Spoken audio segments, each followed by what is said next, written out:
Hey everybody, it's Jason Blaha here, and it's time for part 2 of the Q&A, so let's go ahead and get this started. Alright, first question. Hey Jason, so I've been doing your Ice Cream Fitness Novice 2.0 program for about 2 months now, and most of my compound lifts are stuck at a certain weight. I tried doing the 10% decreases a lot of times and micro-loading, but I'm still stuck in it. I'm planning to do your Juggernaut Fitness linear hypertrophy program. Any thoughts on it? Thanks, coach. Here's the thing I always say when someone's stuck with one of these and they're not increasing at all before we go to a new program, and this doesn't matter which of the novice programs you're running. Are you eating enough to gain weight? How much are you sleeping? Okay. And I would also ask, how much rest time are you taking between sets? A lot of times people are stuck because they're trying to do really, really short breaks. There will come a point where to maintain your performance and keep increasing, you'll need to add sometimes an extra minute or two between sets on the big lifts, right? It's a factor. Now, I will say, though, that this novice program, the 2.0, is not intended to be run a real long time. You're going to start developing posterior chain, upper back weaknesses, and stuff like that if you try to run it as a really long-term program. But you shouldn't be stalling like that at 2 months. So what we come over to is, are you eating enough to gain weight? And the reason that's important, unless you are such a novice or a high enough body fat to significantly recomp, your stalls on bar weight are going to be determined 100% by your hypertrophy. Okay, we're dealing with fives. We're not getting huge amounts of neuromuscular efficiency here. We're getting some, and that's very short-lived. You're not going to ride that out for months and months. So very, very quickly, you're going to find that all of your bar weight increases are going to be a result of muscle growth. Well, if you are not eating enough to gain weight, then guess what? You're not gaining muscle. Or if you're gaining it, you're recompositioning at a very slow rate. So you're getting stuck because you just aren't strong enough, because you haven't gained enough muscle mass to put the next 5 pounds on it. This is the case of what came first, the chicken or the egg. And what I try to get people to understand is that usually the progressive overload is a side effect of the muscle growth. So you're not growing. And it's one of the first things we look at is, are you gaining body weight? Because if you haven't gained 5 pounds of body weight over the course of time, you sure as hell haven't gained 5 pounds of muscle unless you were starting out at a higher body fat.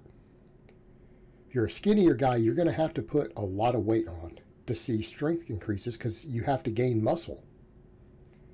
You have to build new tissue. The next thing we look at is, are you sleeping enough? Are you getting enough rest? Are you sleeping 7 or 8 hours a night? If you are not, we come back over to that other point. You may not be gaining muscle quickly enough. Now, it could be the case if you're just too advanced to run this program and you need something with more supplemental work and more hip hinging and more rowing and things like that. That could be it also. But first, I would always look at those other factors, right? We need to make sure those are not what's holding you back. All right, next question. Thanks for all the previous answers you've given on my BJJ related questions. They have massively helped in my programming. What accessories do you recommend for BJJ athletes? Right off the top of the bat, and this is going to be top of the list. BJJ involves a lot of floor work. Okay, you have to be a good grappler. It means grip is important. It means being able to grip a larger things than a barbell is important. Right up on the top of that list, it's going to be axle bar work. Whether you get an axle bar to work with or whether you have to use fat grips, the end result is going to be the same. I would rather see an axle bar. It's a little more versatile. But axle bar, you're going to be dealing with sometimes pulling awkward things because it's hard to see the markings. You're going to have to deal with that 2-inch diameter bar, right? It's going to force you to learn to grip bigger things, heavier things that are harder to grip, and manhandle them. Rows, deadlifts, even floor pressing, some pressing with the axle bar. Get your forearms stronger to get your grip stronger, get you used to gripping awkward things. It's extremely useful. I would say in some cases things like Zercher lifts can be a little more useful for these athletes, right? And let's come back over to the axle bar. Some people who say, oh, well, it does hurt my form. Well, maybe not with the axle bar, it might not. You got a larger diameter to work with. Okay. But I would say even if you don't do Zercher lifts, front squats with a harness, possibly front squats with a rack position if you're able to do it. Safety bar squats, absolutely. Because again, having to deal with that awkward load. So I mean, if we want to pick accessory work that's going to carry over to grappling, those are the top of the list. Any of the variations of a squat that pull you into that forward pull position, make you work that upper back harder at awkward angles, axle bar, fat bar work. The best stuff you could do. And martial artists in general, anyone who needs to strike and stuff, obviously we care about speed work with bands. But when we start talking specifically about grappling, those other things are extremely valuable. Extremely valuable. All right, next question and last question of the week. Would a 3 days full body linear program would be the same as a 4-day upper lower linear program if weekly volume is equal? And I think what he's asking is, would the gains be the same? All right. I'm going to say not necessarily. As an early novice, the full body works really, really well because you do not need a lot of intra-session volume to grow, right? You don't need a lot of intra-session volume to grow. You also are not capable of generating that big a workload. So, I mean, coming in and squatting and things like that 3 times a week, not really an issue because you're not strong enough to bury yourself on volume yet, especially not with a few sets of squats.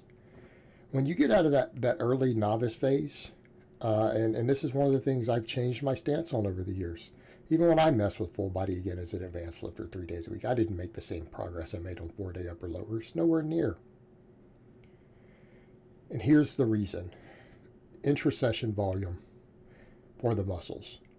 On full body, you have to have some stupidly long workouts the more advanced you get to really reach the sort of volumes you need to grow sufficiently. And if you're training every single thing 3 days a week, this ends up being very, very long workouts. It's not just about weekly volume. You do need a certain degree of intra-session volume to really benefit.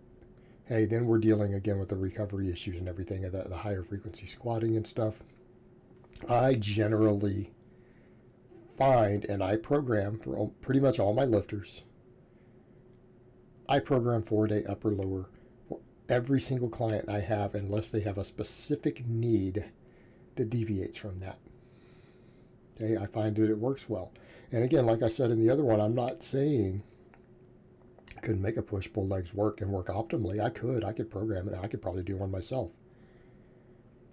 Okay, based upon the evidence we have on total weekly volume, we might be at that point where we could do that and get away with it. Okay.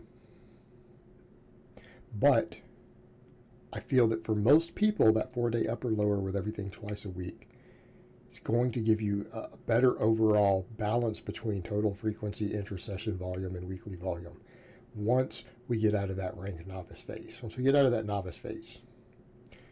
Okay? But even then, I mean, the argument could be made because some people say, but you putting people who are novices as clients onto the 4-day. Yes, I am. Because I'm used to programming it, it's easier to program, and I feel like they still get just as good of results. They get just as good of results. So that when you let novices write their own 4-day programs, they throw a lot of junk in, and they take out some of the essential work. They take out the hard stuff. Okay, and when you make them do full body, you're at least forcing them to squat 3 days a week. So they're at least getting some real work in. So that's part of it also. But once I'm programming for them, I tend to take them over to 4-day. And I'm not saying I couldn't make a 3-day type split like that actually work. I could totally make it work. I just think that for most people, it's going to work out better with the 4-day upper lower in terms of total convenience and balancing these things. Just my opinion on it. All right, guys, but that's really all I have to say on that today. I hope it's been informative, and I will talk to you guys next time.